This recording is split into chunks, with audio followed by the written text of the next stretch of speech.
Hola, muy buenos días a todos. ¿Qué tal estáis?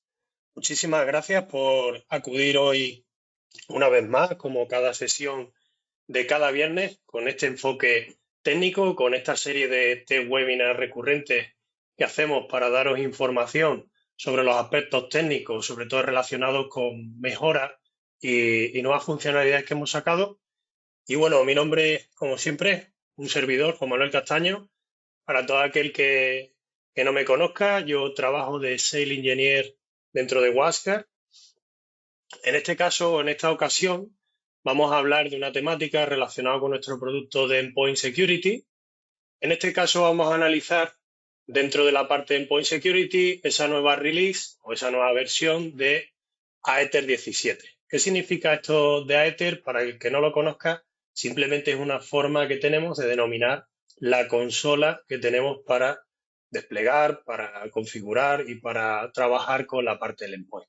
Vamos a ver dentro de Aether 17, pues qué nos propone esta nueva versión, qué mejoras trae incluidas y cómo nosotros podemos descubrir cuáles son esos nuevos servicios o herramientas. Pues bien, antes de entrar un poco en la agenda y ver los puntos fundamentales, a mí me gustaría interactuar con vosotros y hacer una pequeña pregunta. ¿De acuerdo? Espero que no os parezca mal, no sea muy complicado. Y traigo aquí lo que es un polling question o un sondeo, ¿de acuerdo? En el cual lo que os pido amablemente es que contestéis a la pregunta. Yo sé que ahí aparece en inglés, si alguno tiene algún problema con el idioma, que no se preocupe, ¿de acuerdo? Que yo os lo voy a mandar ahora, espero que os salga ahora mismo en pantalla. Yo el sondeo me he encargado de traduciroslo y os agradecería que en un par de segundos, os toméis un par de segundos y contestéis a la pregunta a lo que vosotros creáis. ¿Vale? Realmente aquí no vamos a poner notas, simplemente lo que vamos a hacer es ayudaros a descubrir, pues, como bien dice la pregunta, ¿no? De las capas de protección de nuestra solución EPDR, de la parte de Endpoint Security, cuál crees que consideras que es un valor diferencial, ¿de acuerdo? No hay problema si nos equivocamos. Aquí estamos para descubrir cosas y para llevarnos algún concepto más o alguna herramienta más que nos permita seguir creciendo como técnicos, como comerciales y como empresa. Vale, veo que ha votado el 80%, alguno más que se una. Os pido por favor, alguien más, que dedique un segundo solo. Vale, si os parece, lo cerramos. Vale, veo que la afluencia ha sido alta, o sea, muchas gracias por implicaros en ello. Veo que lo que gana al final, la opción que gana es la D. Hay otras que tienen un poco de algún porcentaje de votación, como la A y la B, ¿vale? Ahora vamos a hablar de esto. Es decir, primero, descubrir cuál es la más importante, cuál es la que implica un valor diferencial. Pues fijaros, el valor diferencial, y ya podéis ver la agenda, es el servicio Zero Trust Application Service, ¿de acuerdo?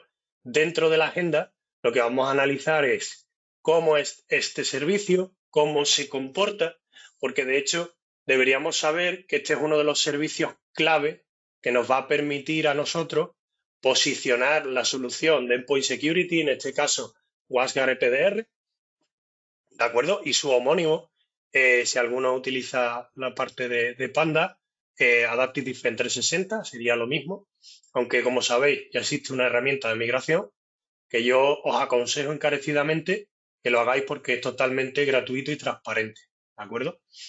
Vamos a hablar del servicio Zero Trust Application Service, vamos a ver cómo esta nueva versión de Aether 17 incrementa la visibilidad sobre ese servicio y os contaré determinadas casuísticas que seguro en vuestro día a día se os ha dado con la solución.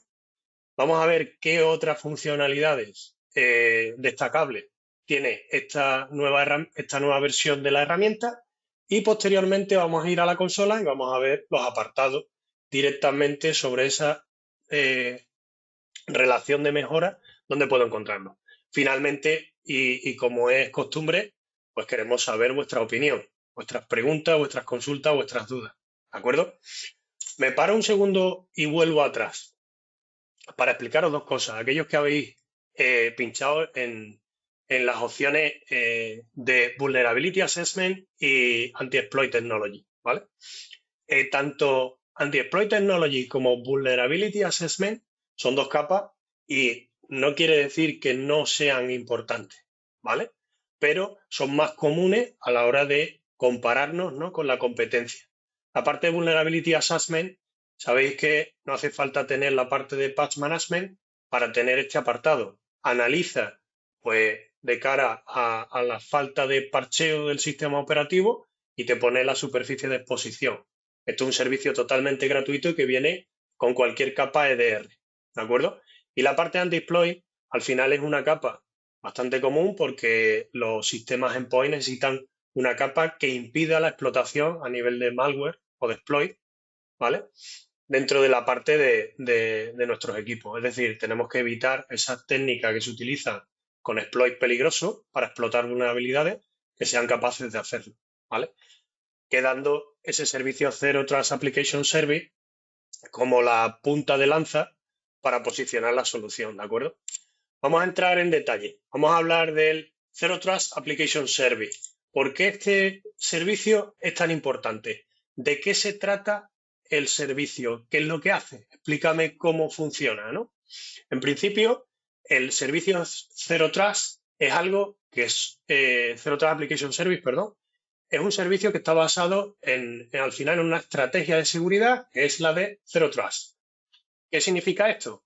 Es confianza cero, es decir, la mínima expresión de privilegio para evitar cualquier tipo de exposición o de ataque, por así decirlo, dentro de nuestras infraestructuras. Dentro de la coletilla Application Service, lo que garantiza este servicio, que es propietario nuestro y desarrollado por nosotros, es que el sistema sea capaz, con cualquier tipo de interacción que tenga el usuario, con ficheros, con procesos o cualquier parte del sistema, que todo aquello sea analizado.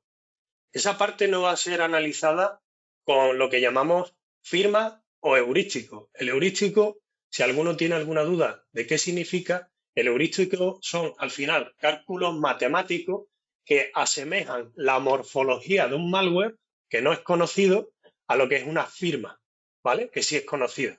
Simplemente es que morfológicamente, pues imagínate si fuera una persona, por su estatura, por su peso, por sus características físicas, se parece a otra que yo conozco, ¿vale?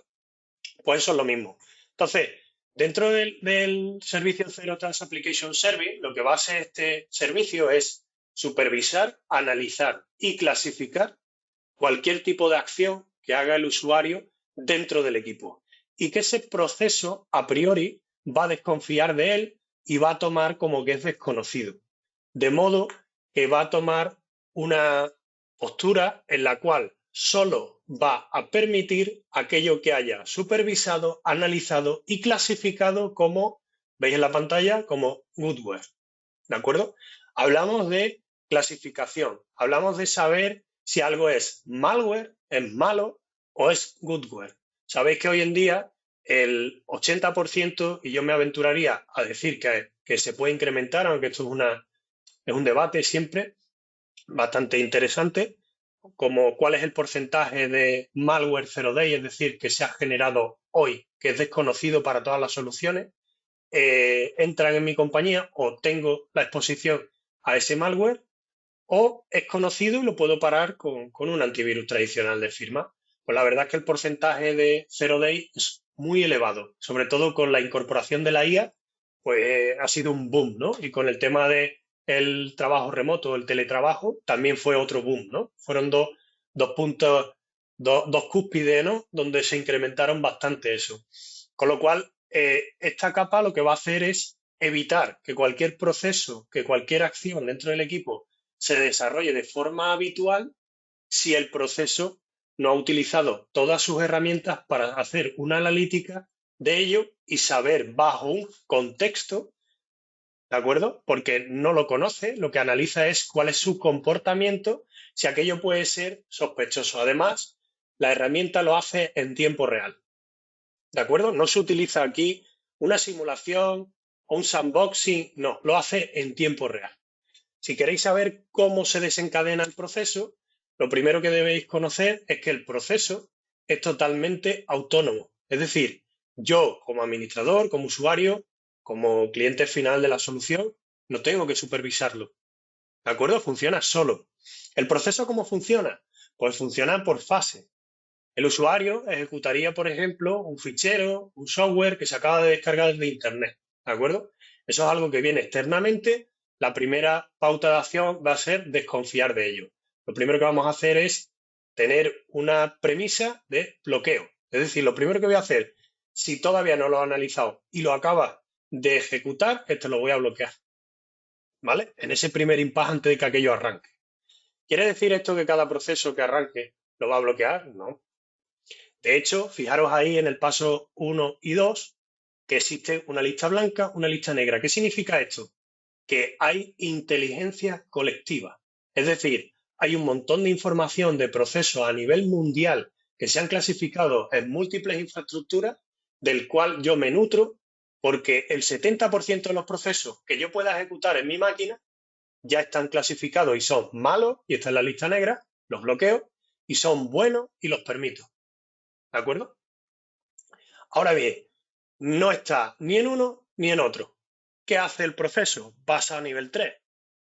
¿Qué hago? Introduzco Artificial Intelligence, es decir, inteligencia artificial, algoritmos muy rápidos de chequeo de múltiples muestras de un proceso, de un fichero, que me permiten evaluar un scoring de riesgo según el comportamiento que tiene. A partir de ahí, ¿qué hago? Pues clasifico al 99,78%, ¿vale? Todo lo que es cualquier proceso que llegue nuevo. Y eso lo hago automáticamente. Pero las IA, las inteligencias artificiales, tienen un pequeño ratio de fallo y eso no lo podemos cubrir con inteligencia artificial. Lo cual, cuando hay un ataque demasiado sofisticado en el cual nos ha hecho ingeniería social, que es uno de las tácticas pues, más difíciles de identificar, ¿vale? Porque eso va en cuestión de patrones humanos. Entonces, lo que hacemos es utilizamos lo que se llama el equipo de threat hunting, ¿de acuerdo? Esos son expertos que nosotros tenemos en nuestro backend, que son capaces de analizar la telemetría en volumen, sacar una serie de investigaciones en tiempo real y hacer una clasificación de esos procesos más complejos. ¿Cuáles son los procesos que llegan ahí? El 0,02%. Es muy poco, ¿vale? La mayoría de casos, los procesos se clasifican en segundos, el usuario no se da cuenta de que el proceso está permitido, pero ha sido clasificado como bueno y para los usuarios finales no tiene ningún tipo de impacto, ¿de acuerdo? Este servicio funciona 24 por 7 los 365 días, es decir, Application Service en la modalidad de Zero Trust, de confianza cero, funciona 24 por 7, es decir, en tiempo real y todos los días del año. ¿De acuerdo? Ahora permitirme, dicho esto, preguntaros otra cosita más. Hoy me voy a poner un poco pesado con el tema de las encuestas, pero me interesa saber mucho, sobre todo vuestra opinión. Y la siguiente pregunta, os paso el sondeo, es, me gustaría saber de qué modo configuráis vosotros el modo operacional, es decir, cómo funciona el endpoint en vuestros clientes, es decir, cómo soléis configurar la capa en vuestros clientes. Esto no es para sacaros los colores, de hecho, como al final es anónimo, os da igual que votar, ¿de acuerdo? Ni es un examen ni nada, simplemente queremos que conozcáis bien la solución, que no haya lugar a dudas y que tengáis claro muchos de los aspectos importantes de por qué apostar por la parte de PDR, de WASGAR PDR, la protección de endpoint. Doy un par de minutos más.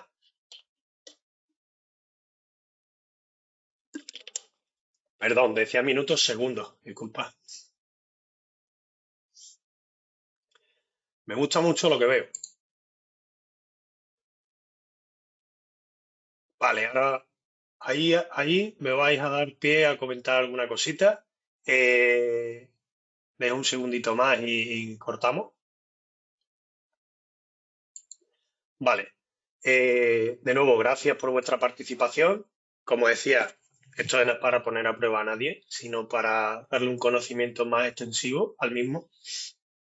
Una cosa importante dentro de la consola, y me aventuro a pasar al siguiente, es que al final la solución es un servicio vivo, servicio que funciona en tiempo real y que además es un servicio multicapa. Es decir, Zero Trust Application Service no deja de ser una capa del modelo multicapa en el cual tenemos diseñado la solución, de modo que gracias a esas múltiples capas nos permite ir desgastando y debilitándonos a ese malware o incluso teniendo la capacidad de dar más información, de saber cuál es su pauta de acción o incluso pararlo en una modalidad u otra, dependiendo de la amenaza que se esté presentando. Lo que he visto en la parte del sondeo es que la mayoría habéis votado en log mode, ¿vale? En modo log. Eso es correcto. Hay algunos que han votado hardening mode y aquí explico un poco la diferencia, ¿vale? Es cierto que el modo en el que debería de predominar la solución es el log, ¿de acuerdo? Pero hay un matiz. Cuando tú implementas la solución, el servicio de Zero Trust, ¿vale? Tiene que tener una fase donde tiene que aprender, es decir, tiene que ver, inspeccionar cuáles son los procesos que tú estás gestionando en tu día a día, pues mi RP, los ficheros que muevo, es decir, tienes que darle un poco de contexto de cuáles son tus programas, tus soluciones y demás, porque él las va a clasificar. Entonces, a priori, cuando lo instalo, cuando lo despliego, tiene un trabajo de computación un poquito más intensivo, ¿de acuerdo? Y en ese sentido, para evitar falsos positivos, para evitar incidentes en el despliegue, para evitar complicaciones, lo que hacemos es ponerlo en el hardening mode, ¿de acuerdo? El hardening mode es como una especie de modo aprendizaje en el cual todo aquello que permanezca en la máquina antes de la instalación del endpoint, de la solución de endpoint, todo va a estar permitido a priori. Y digo permitido a priori porque luego se va a clasificar. Porque si algún proceso hay dentro de la máquina que es lícito, como la calculadora, pero le han inyectado un código malicioso y yo cada vez que la uso estoy dando pie a que un atacante pueda entrar en mi máquina, pues el proceso de clasificación lo va a evaluar, lo va a identificar en base al contexto y lo que está haciendo, un comportamiento, y lo va a bloquear, aunque sea la calculadora, ¿vale? Esos son los típicos ataques que se llama living on the land. Utilizo una herramienta lícita de la máquina, la comprometo y la utilizo como una herramienta de ataque, ¿de acuerdo? Entonces, ¿es correcto poner en modo hardening? Sí, lo es, pero cuando estoy realizando el despliegue. A partir de la realización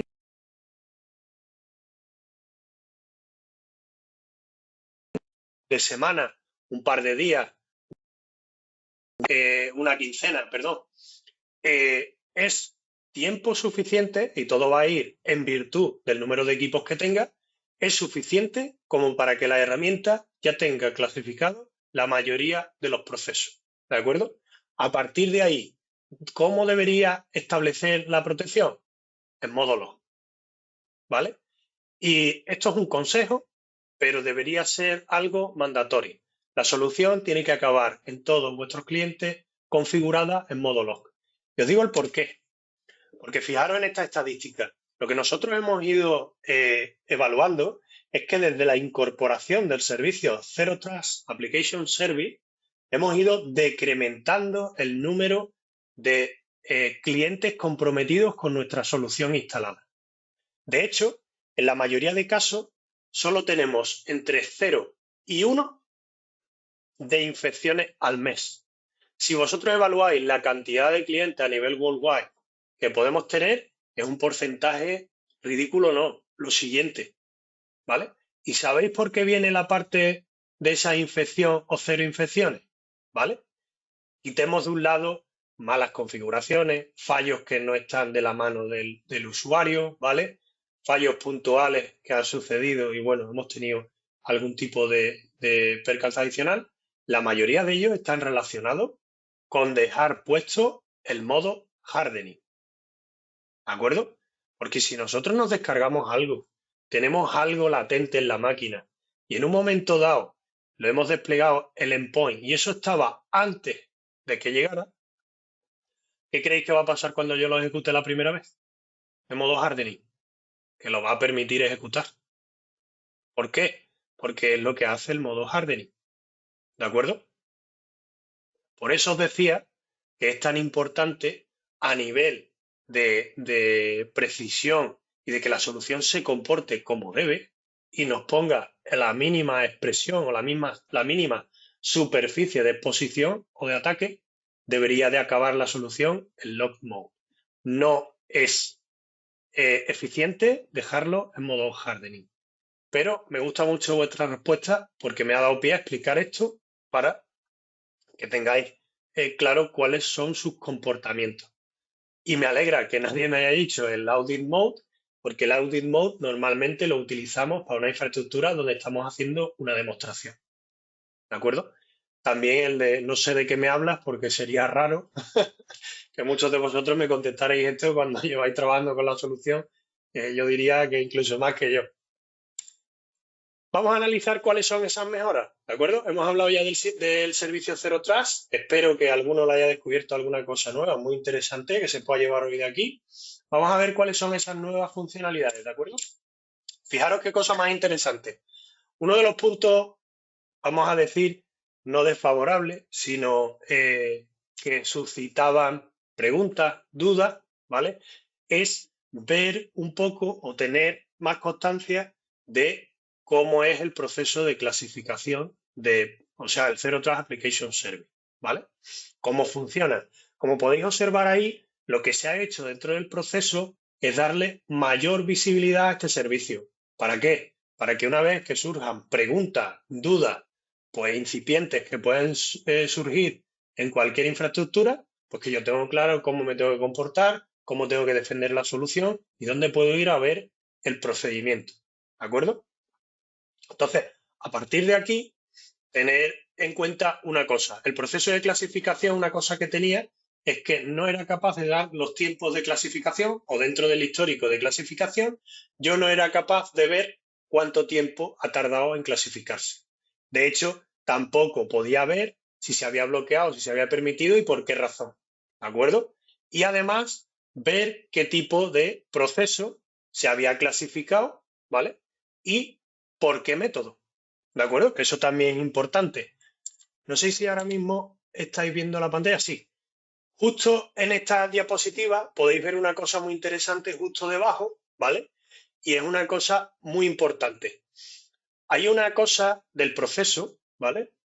Del endpoint que yo os voy a explicar, y es que el proceso del endpoint de clasificación, normalmente el endpoint tiene una caché y el servicio de Zero Trust Application Service es un procedimiento en que la computación de esa clasificación, ese análisis, se hace en cloud, ¿de acuerdo? Para no impactar en el hardware.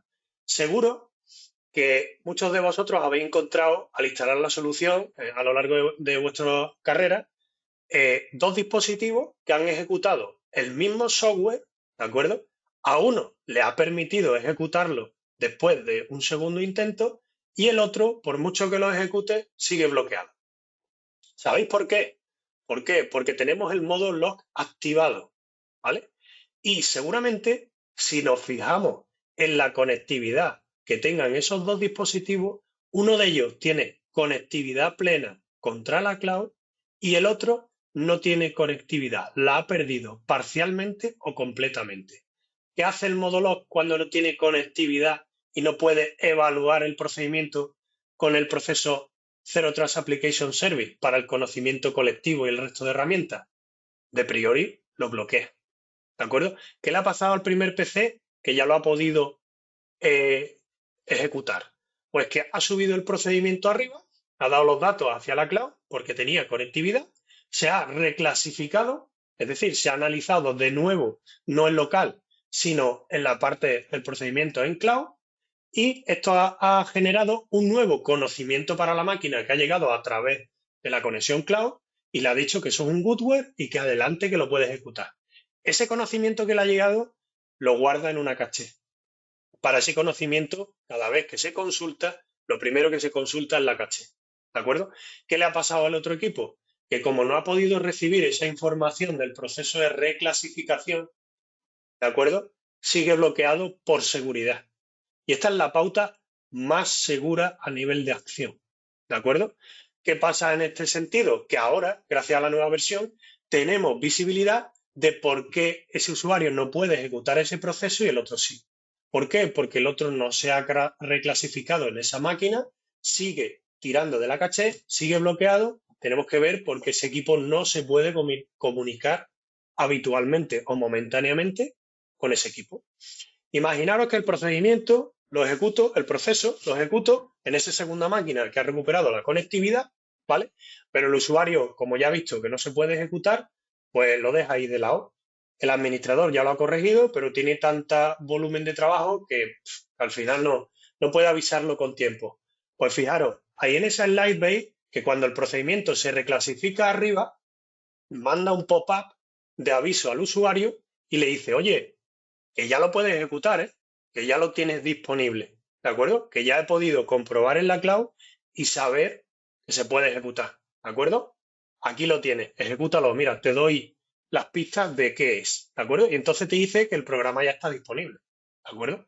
Igual que si es un malware, pues se va a seguir quedando bloqueado, ¿de acuerdo? Importante aquí, distinguir varias cosas. Dentro del proceso, ¿vale? Perdonad. Dentro del proceso de clasificación, lo que vamos a poder ver son si se ha reclasificado o no, es decir, si hay algún problema. Sabéis que el proceso tiene que subir cierta información hacia arriba. Puede haber cortes de comunicaciones parciales que le impida que el proceso, la información llegue completa para el análisis, lo cual vamos a poder ver si hay algún fallo en el proceso. También vamos a poder ver cómo se ha reclasificado, ¿de acuerdo? La tipología de servicio se puede clasificar por inteligencia colectiva o se puede clasificar manualmente por un threat hunter, ¿de acuerdo? Es decir, eso pueden ser los dos tipos de clasificación y sabéis que uno puede ser más ágil, como he dicho, el segundo, porque esto es desatendido, y el otro puede que conlleve algún tiempo más o simplemente que el threat hunter lo haya metido esa información sobre una investigación que ha hecho y ya sabe directamente que son malos y eso pasa también a la parte colectiva de análisis manual, ¿de acuerdo? Y se convierte en conocimiento colectivo, ¿de acuerdo? A partir de ahí también podríamos ver cuál es el proceso, cuánto tiempo ha tardado en subir el proceso, ¿no? Si lo ha subido completo y cuánto es el tiempo de reclasificación total. Lo normal es que veáis en la consola procesos que se clasifiquen en segundos. Si algún proceso tarda horas o más de 4 horas, perdón, eso significa que eso se trata de una clasificación manual. ¿De acuerdo? Entonces, esto mejora y es una de las cosas que nos han solicitado a lo largo del tiempo de tener mayor visibilidad sobre el proceso de clasificación. Pues aquí lo tenemos. Ya es real. ¿De acuerdo? Ahora bien, ¿qué otras mejoras incluye este Ether 17? Aunque la que hemos contado creo que es bastante interesante. Pues, además de ello, había un punto de inflexión bastante importante, ¿de acuerdo? Y lo pongo por aquí, perdón, aquí, que era el tema de las excepciones. Cuando estamos manejando software que queremos excepcionar para que podamos permitir un procedimiento, vamos a hablar de un falso positivo, ¿de acuerdo? Aunque nosotros tenemos una baja tasa o ínfima de falsos positivos, pero conocéis esos software en vuestra infraestructura que son un poquito puñeteros, ¿no? Suelen ser software de gestión de temas de nómina, de temas de cálculos y demás, y que tienen una manía, y es que el fabricante tira de múltiples fuentes, en múltiples recursos, en múltiples directorios, de múltiples librerías, y eso para un software de EDR, pues es difícil de trazar, ¿de acuerdo? Nosotros siempre os hemos dicho que no utilicéis, por favor, las excepciones, que para ello tenemos un apartado que se llama software autorizado. La diferencia es que la excepción nunca se va a analizar y es un agujero de seguridad. Y el software autorizado, sí. Yo autorizo un software, pero lo analizo, ¿vale? Es como el modo hardening. Primero lo permito, pero lo voy a analizar. La excepción no, ¿de acuerdo? Pues gracias a esta mejora dentro del software autorizado, antes no éramos capaces de hacer un seguimiento de todos esos enlaces, directorios, DLL, de los que tiraba un proceso principal, un instalador o un ejecutable, y ahora sí. Ahora el software autorizado va a permitir tanto, vamos a decir, el proceso principal como cualquier conexión que haga a cualquier recurso que necesite para ejecutarse. Es decir, todas esas líneas de ejecución secundarias las va a permitir. ¿De acuerdo? Con lo cual va a ser mucho más sencillo y eficiente trabajar con el software autorizado. ¿De acuerdo? Ya hemos visto varios de los casos que hemos tenido en soporte. A mí me ha tocado lidiar con alguno de ellos. Y esto ha garantizado y ha mejorado mucho la experiencia, ¿vale? De uso. Y por último, ¿de acuerdo? La parte de desactivación dentro de la parte de gestión de dispositivos externos, la parte de poder bloquear el autoplay o el autorun de cualquier dispositivo externo, ¿de acuerdo? Esto es muy antiguo, pero sabéis que dentro de los dispositivos de las llaves USB, yo en mis pinitos cuando estudiaba, le ponía una imagen, le cambiaba la imagen del USB con el fichero autorun.init, le cambiaba la imagen y sabía que cuando pinchara el USB y él no me pintara el icono con el dibujito que yo había puesto, es que alguien me había cambiado el fichero de autorun, lo había modificado y seguramente o es un malware o es algo que se ha quedado corrupto. Pues en este caso, ese autorun inicial no funciona, ¿vale? Y eso va a quitarnos de estar expuestos pues, a múltiples riesgos que por conectar un USB pues podemos tener en la compañía, ¿de acuerdo? Y otro apartado que me parece también muy interesante es que ahora Mac y Linux pasan a tener varias de las funcionalidades que tenían esos equipos Windows dentro de la consola. Uno de los más, vamos a decir, buenos que tenía es que yo puedo desinstalar un endpoint, ¿vale? Desde la propia consola. Simplemente con marcarlo, si era Windows, ¿de acuerdo? Lo marcaba y directamente lo eliminaba. Esto hacía que se pusiera la consola en contacto con ese endpoint y directamente le quitara la licencia y le mandara una orden de desinstalación. Pues bien, ahora lo puedo hacer con Linux y con Mac. ¿De acuerdo? Es decir, ahora lo que hemos hecho es ampliar para que la protección también pueda hacer esto con los distintos sistemas operativos. ¿Vale? Y además, el Linux ahora es capaz de poder ponerle la parte de anti-tampering. Sabéis que el anti-tampering es esa contraseña anti-desinstalación. Y además, en la parte de Mac, ahora puedo ver si el Mac está comunicado, ¿no?, en tiempo real. Puedo ver la parte estadística, si tiene la conectividad, si la conectividad es reciente, cuándo es la última vez que se ha conectado. Es decir, toda aquella información que la parte de Windows siempre he podido ver. ¿De acuerdo? Ahora nos vamos a pasar a la consola, ¿de acuerdo? Voy a hacer un pequeño cambio, si me lo permitís. Aquí lo tenemos. Ya veis la consola. Y lo que voy a hacer es mostraros dentro de la consola demo, ¿vale? Cada uno de los apartados que hemos ido definiendo dentro de la presentación. El primero de ellos, ¿dónde puedo ver yo la parte de reclasificación de procesos? Genial. ¿Dónde nos vamos a ir? Estado, seguridad, programas actualmente bloqueados por la clasificación. Esto es un entorno demo, es decir, no está vivo, los datos están inyectados, por eso esto nunca va a cambiar. Pero si nosotros entramos aquí y le damos a algún proceso y nos vamos a ver al histórico de programas bloqueados, ¿de acuerdo?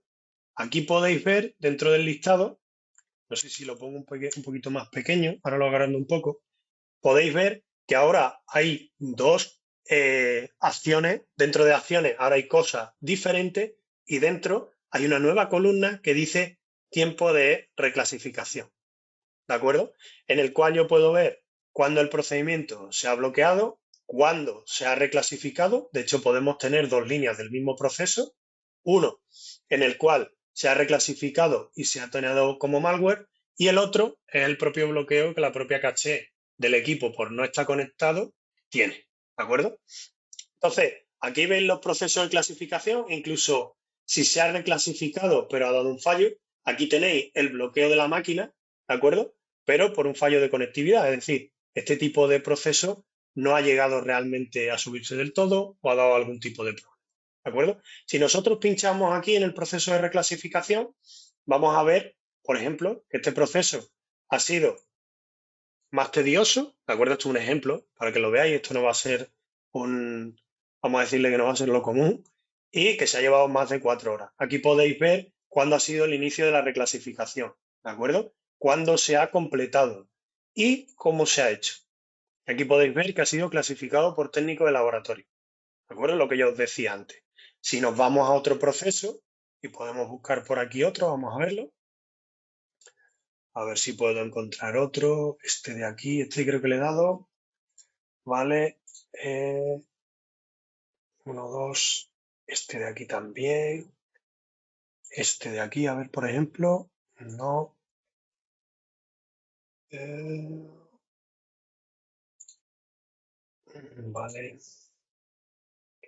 Voy a poner aquí. ¿Vale? Aquí otro procedimiento. Por ejemplo, aquí veis otro proceso que se ha clasificado automáticamente por la inteligencia colectiva. Aquí podéis ver cuándo se ejecutó y cuántos segundos ha tardado. ¿De acuerdo? Aquí está finalización del proceso de reclasificación, tiempo, inicio de clasificación. ¿De acuerdo? Aquí tengo los datos. Ese pop-up que habéis visto, pues saltará dentro de la máquina, lo vais a poder ir comprobando cuando os migréis a esta nueva versión.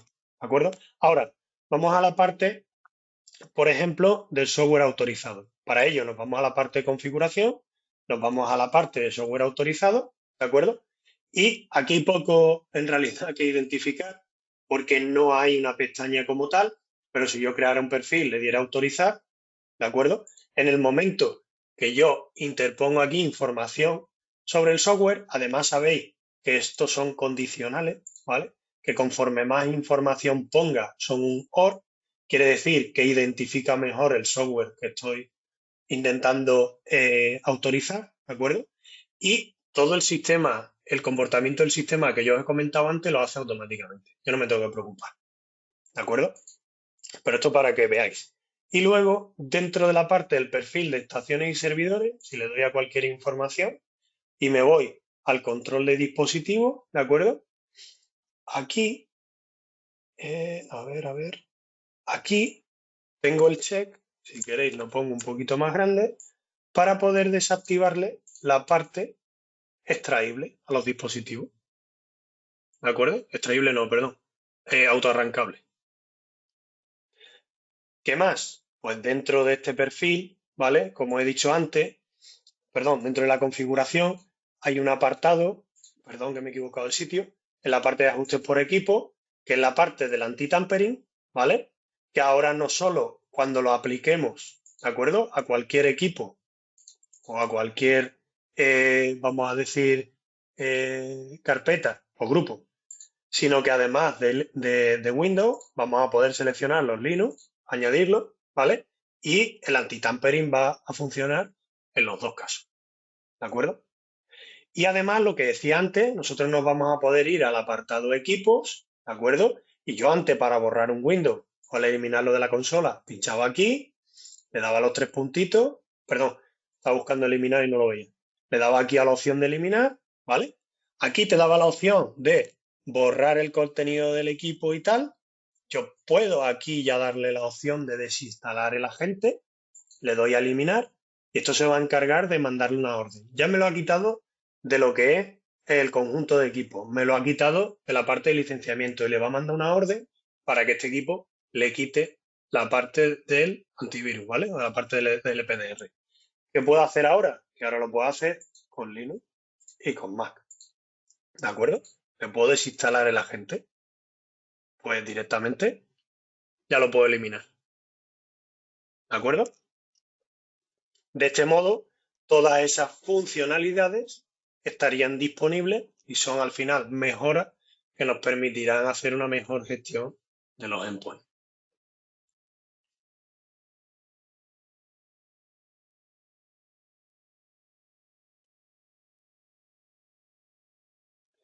Pues bueno, muchísimas gracias a todos. Espero que haya sido del interés de todos este nuevo webinar, como cada viernes. Muchas gracias por acompañarnos de nuevo. Espero que tengáis un buen fin de semana y nos vemos en la próxima. Muchísimas gracias a todos.